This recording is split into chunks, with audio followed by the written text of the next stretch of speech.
the National D-Day Memorial. But what does this monument tell us?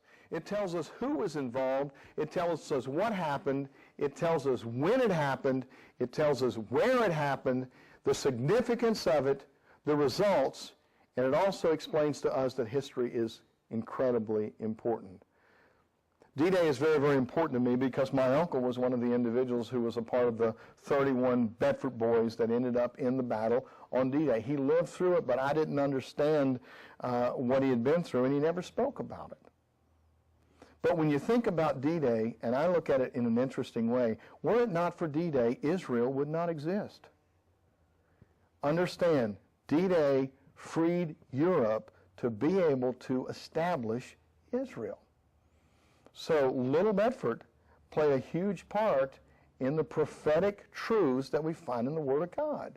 That's how I look at things. Maybe that's a little bit different from the way you look at things, but I have a sneaking suspicion that God uses a lot of things that we don't even think about to bring about His great plan in our lives.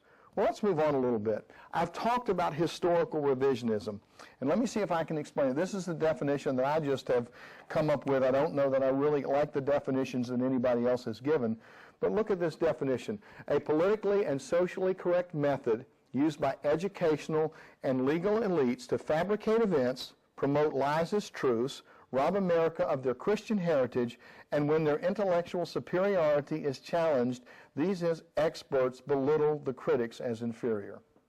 What's that saying? If I stand up for biblical patterns, I'm going to be made fun of in our culture today. Well, guess what? Go ahead and make fun. Because the reason I stand before you is I was an alcoholic and I was a drug addict. And I tried to prove God didn't exist so I didn't have to change. And guess what happened? I lost the battle of trying to prove God didn't exist.